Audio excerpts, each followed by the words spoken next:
सभी लोगों को मेरा राम राम। मैं राहुल, आप सबका स्वागत करता हूँ। अभी हमने पिछले वीडियो में बेसिक्स टू एडवांस में हमने कुछ पढ़ी थी, जिसमें इक्विटी क्या होता है, तो शेयर मार्केट होती क्या है वो इक्विटी। इक्विटी को कैश मार्केट बोलते हैं।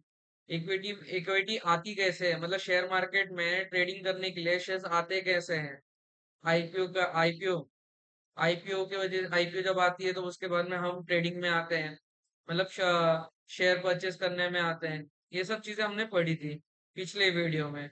अब हम स्टार्ट करते हैं types of trading in stock market. ठीक है। स्टॉक मार्केट में ट्रेडिंग की भी कुछ स्टाइल्स हैं। ठीक है। उस स्टाइल्स को हम क्या बोलते हैं और वो कैसे काम करता है, उसके बारे में हम बात करेंगे। चलिए शुरुआत करते हैं। इंट्राडे ट्रेडिंग करेंगे, इसके अंदर हम स्विंग ट्रेडिंग करेंगे, पोजिशनल ट्रेडिंग करेंगे, लॉन्ग टर्म इन्वेस्टमेंट ट्रेडिंग करेंगे, based on direction of trading. ठीक है। इन सब का मतलब क्या है ना, हम एक एक करके इसमें जानने की कोशिश करते हैं कि इसमें होता क्या क्या है। ठीक है। चलिए, based on based on time frame. Intraday trading. Intraday trading कब हम करते हैं, जब हमें आज ही बाय करके आज ही सेल करना है। टाइमिंग होती है मार्केट की 9:15 से लेके 3:30 बजे तक की। ठीक है। इसके बीच में हमें बाय भी करना है और सेल भी करना है विद इन दिस टाइम। मतलब आपने 9:20 को या 9:15 को मार्केट खुली, आपने 9:20 या 9:25 को किसी शेयर को परचेस किया आपने। परचेस करने के बाद में उसको आपने विद इन 5 मिनट्स भी बेच सकते हो, या तो आप उसको 3 बजे तक भी होल्ड कर सकते हो, 3:30 तक। अगर आप होल्ड कर रहे हो और आपने बेचना भूल गए, सेल करना भूल गए, तो ब्रोकर क्या करता है, आपके बिहाफ में ऑटोमेटिकली वो कट कर देता है। और कट करने के बाद में वो आपसे कुछ पेनल्टी चार्ज करता है। ठीक है। तो हमें इस चीज का ध्यान रखना है कि अगर हम इंट्राडे पोजीशन में काम कर रहे हैं, तो उसके अंदर हमें जब बाय कर रहे हैं तो उसके कुछ देर बाद या 1 घंटे 2 घंटे बाद हमें सेल कर देना है। ठीक है। यहाँ पर क्या लिखा है, buy and sell within a same day, profit from the small price moves, needs chart indicator fast decision making. Example, buy Infosys 1500, sell at 1520 at the same time. ठीक है। आपको समझ में आया ये पार्ट क्या है, इंट्राडे का मतलब क्या है। इंट्राडे का मतलब यही है कि हमने जिस समय बाय किया उससे 5 से 10 मिनट या 2 से 3 घंटे के अंदर अंदर में हमें सेल कर देना है उसको। हम नहीं करेंगे तो इसमें हमको ब्रोकर हमारे बिहाफ में हमारा पोजीशन को स्क्वायर ऑफ कर देगा और फिर उसके बदले एक पेनल्टी चार्ज करेगा। अगर हमारा पोजीशन पेंडिंग रह गया तो फिर हमें एनएससी भी हमें या बीएससी भी हमें चार्ज करती है। जो रेट पे ऑप्शंस में वो बिकेगा, ये जब आपका प्राइस, आपका जो शेयर्स आपने नहीं बेचा, ये सेटल नहीं हुआ, तो ये ऑप्शंस की इसमें चले जाता है। और जब ऑप्शंस में जाने के बाद में फिर वहां पर जो रेट में बिकेगा वो, मतलब मान लो उस लॉस में गया, तो वो चार्जेस आपको पे करने पड़ेंगे। फिर आपको पेनल्टीज भी पे करनी पड़ सकती है। सेकंड है इसमें स्विंग ट्रेडिंग। स्विंग ट्रेडिंग का मतलब क्या होता है ना, कि मतलब समझो आपने आज बाय किया किसी शेयर को और आपने अगले दिन तक के लिए होल्ड किया या उससे और 2 दिन के लिए होल्ड किया, तो इसको हम बोलेंगे स्विंग ट्रेडिंग। ठीक है। ये मोस्टली स्टॉक्स के अंदर लोग ज्यादा करते हैं। आज बाय किया, 2 से 3 दिन तक का होल्ड किया और बेच दिया। ऑप्शंस में थोड़ा कम होता है, फ्यूचर्स में भी थोड़ा ज्यादा होता है ये, और स्टॉक्स में सबसे ज्यादा, कैश मार्केट में सबसे ज्यादा इसका यूज होता है। इधर क्या लिखा है देखते हैं, पढ़ते हैं। Holding positions for a few days to week, capture the swings between support and resistance. Example, buying a Reliance at support, hold till the next resistance. Resistance और सपोर्ट और रेजिस्टेंस क्या है ना, इसके अंदर जो लिखा हुआ है, मान लो किसी को हमने बेस पे पकड़ा। ठीक है। बेस पे किसी चीज को पकड़ा, मान लो एक बलून है, हमारा ये बेस है। जब इसको हम छोड़ेंगे आसमान में, तो ऊपर कहीं तो जाके रुकेगा वो, कहीं पेड़ से टकरा के रुक जाएगा, कहीं किसी चीज से टकरा के रुक जाएगा, या तो एट द एंड उसका हवा खत्म हो जाएगा, वो फट जाएगा या वे गिर जाएगा नीचे। उसी तरह सपोर्ट और रेजिस्टेंस होता है। यहाँ पर हमने बेस पे पकड़ा, टॉप पे सेल कर दिया उसको। एक स्विंग रेंज हम मार्क करते हैं, जहां पर हमें एक रेंज पता है कि यहां से जब निकलेगी तो यहां तक जाएगी। ठीक है। नेक्स्ट पार्ट पे चलते हैं। पोजिशनल ट्रेडिंग क्या होता है ना भाई, कि मतलब मान लो आपने आज कोई शेयर्स को परचेस किया और उसको आप लेके गए 1 हफ्ते 2 हफ्ते 3 हफ्ते से ज्यादा, तो ये आपका पोजिशनल बन गया, मतलब 3 से 4 हफ्तों का। इसके अंदर मतलब 1 महीने तक भी आ सकता है।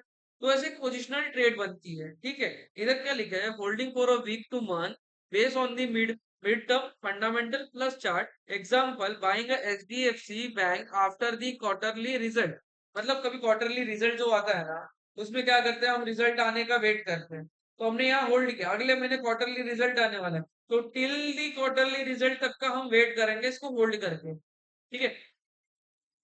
और फिर इसके बाद में क्या है, long term and investment trading. Long term का मतलब क्या होता है ना भाई, कि अगर हम किसी चीज को आज खरीद रहे हैं, लॉन्ग टर्म के लिए होल्ड कर रहे हैं, जैसे एलआईसी हो गया, हम आज उसमें धीरे धीरे थोड़ा थोड़ा प्रीमियम डालते हैं, फिर डालने के बाद में एट द टाइम मैच्योरिटी के टाइम पे हमें बहुत अच्छा रिटर्न्स मिलता है। वैसे ही शेयर्स है, आज आप किसी शेयर्स को 1 लाख रुपए में बाय करके रख लिया, होल्ड कर लिया, लेकिन आपको इसने 1 साल 1.5 साल तक के लिए होल्ड कर लिया आपको, तो इसमें आपको बेनिफिट ऑब्वियसली मिलेगा। ऐसा तो नहीं है कि आपको एकदम लॉस ही मिलेगा, बहुत रेयर चांस है कि आपको लॉस मिलेगा, क्योंकि मार्केट मान लो आज इधर आपने बाय किया तो कहीं तो जाएगा ही ना वो, कहीं तो उसको जाना ही है, ठीक है। इसका मतलब ये होता है इन्वेस्टमेंट ट्रेडिंग, वही है कि हमने आज लिया, 1 साल 2 साल के लिए होल्ड किया, लॉन्ग टर्म के लिए होल्ड किया, वो इन्वेस्ट हो गया। यहाँ पर क्या लिखा है, hold for a year based on fundamental analysis example investing in the Infosys 2005 and holding till now. भाई आपको पता है इन्फोसिस का, आप जाके शेयर देख लो, 2005 में अगर आपने खरीदा होता और अब तक होल्ड कर रहे होते, तो भाई साहब आपका कितना ज्यादा प्रॉफिट बढ़ गया होगा। इसका मतलब ये है base on direction of trade. Base on direction of trade का मतलब क्या होता है ना, कि हम क्या सोच रहे हैं, बुलिश है, मार्केट ऊपर जाएगी क्या, इसके बारे में हम ट्रेंड का एनालिसिस करते हैं कि ट्रेंड कौन सा साइड है, कौन सा साइड जाएगी, उस साइड में हम ट्रेड लेना स्टार्ट करते हैं, ठीक है। और फिर इसके बाद में अगर मान लो डाउन ट्रेंड है, तो हम शॉर्ट ट्रेड लेना स्टार्ट करेंगे। शॉर्ट ट्रेड भी कब लेंगे और कैश मार्केट में कैसे लेंगे। कैश मार्केट में शॉर्ट ट्रेड लेने के लिए आपको इंट्राडे ही लेना पड़ेगा। आप ना ही पोजिशनल ले सकते हो, ना ही आप स्विंग ले सकते हो, आप कुछ नहीं ले सकते। कैश मार्केट में सिर्फ आप इंट्राडे ही शॉर्ट कर सकते हो। मान लो किसी चीज का प्राइस, मान लो रिलायंस का शेयर का प्राइस 1,000 चल रहा है, आपको लग रहा है ये बहुत ज्यादा हाई हो गया है, यहाँ से मार्केट को करेक्शन आना चाहिए, तो आप क्या करते हो, वहां पर कोई पैटर्न देख के वहां पर आप शॉर्ट करते हो, और टिल आप 3 बजे तक का वेट करते हो कि भाई इस जगह तक आ रहा है कि नहीं आ रहा। अगर मार्केट उस जगह तक आ जाएगा, आप विन हो जाओगे, आपको प्रॉफिट मिल जाएगा, आपने शॉर्ट ट्रेड कर लिया। आपके पास शेयर ना होते हुए भी आपने उसको बेचा, बेचने के बाद में फिर से खरीद के उसको सेटल कर दिया आपने, ठीक है। कि पहले क्या होता है, अगर हमें कोई शेयर को बेचना है तो पहले हम बाय करते हैं, हमें प्रॉफिट मिलता है, फिर हम सेल करते हैं।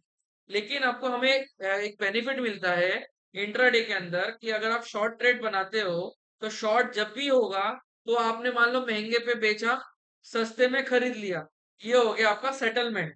और आपको उसके बीच में जो बेनिफिट था वो बेनिफिट मिल गया। जैसे मान लो आपके पास एक, मतलब आपके फ्रेंड के पास एक फोन है, आपके फ्रेंड के पास एक फोन है, वो बोल रहा है मुझे इसको सेल करना है, ठीक है। लेकिन आपके पास तो नहीं है। आपने क्या गए, मार्केट में गए, मार्केट में लोगों को पूछा कि भाई आपको एक फोन खरीदना है, best condition best value best चीज है, ठीक है। उसने बोला हाँ ठीक है। आपके दोस्त ने क्या बोला था, मुझे 10,000 में बेचना है। आपने मार्केट में क्या किया, आपने जाके उसको बोला कि भाई 12,000 में मिलेगा, बहुत मस्त पीस है, मस्त फोन, बहुत अच्छा फोन है, ठीक है। उसने बोला ठीक है भाई ले आ, मैं ले लूंगा। इसने क्या किया, इससे सामान उठाया, उसको बेचा, 12,000 लिए, 10,000 उसको पे किया, 2,000 का प्रॉफिट हो गया। ये होता है शॉर्ट ट्रेड। आपको समझ में आया इसके बारे में। यहाँ पर भी देखो क्या लिखा है, long trade bullish, buy first sell later, short trade bearish, first sell buy later, expecting price to be fall, mostly use in the intraday futures options, ठीक है। आपको ये चीज समझ में आ गया। आज के लिए इतना ही काफी करते हैं, अभी आप इसके बारे में समझो क्या है ट्रेडिंग का स्विंग क्या है, ठीक है, बेस ऑन टाइम फ्रेम क्या है, ये सब चीज के बारे में आप समझो पहले। मैंने जो बताया इसको एक बार रिपीट से देखो, आपको नहीं समझ में आएगा आप कमेंट में मुझे मैसेज कर देना, मैं उसको देख के उसको जरूर रिप्लाई करूंगा। मैं आपको मिलते हैं नेक्स्ट वीडियो में। और एक चीज और, इसके बाद में हम स्टार्ट करेंगे टेक्निकल एनालिसिस। टेक्निकल एनालिसिस क्या होता है, ये मैं आपको टाइम फ्रेम, ये सब कुछ चार्ट पे ही मैं समझाऊंगा आपको। यहाँ पर थोड़ा बहुत पढ़ेंगे, इसके बाद हम चार्ट पे ही सारी चीजें के बारे में बात करेंगे उसमें। ठीक है, मिलते हैं नेक्स्ट वीडियो में।